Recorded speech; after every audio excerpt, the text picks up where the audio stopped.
আসসালামু আলাইকুম। তো এই যে আজকে আবার একটা ভিডিও নিয়ে চলে আসলাম।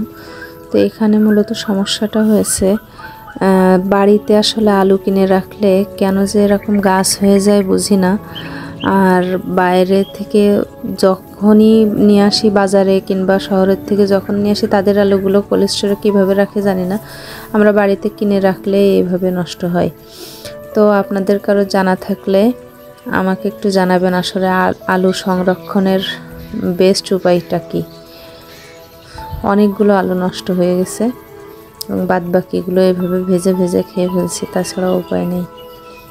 তো ভালো থাকবেন সবাই, আর আমার ভিডিওটা ভালো লাগলে লাইক কমেন্ট করবেন এবং শেয়ার করতে ভুলবেন না, সাপোর্ট করবেন।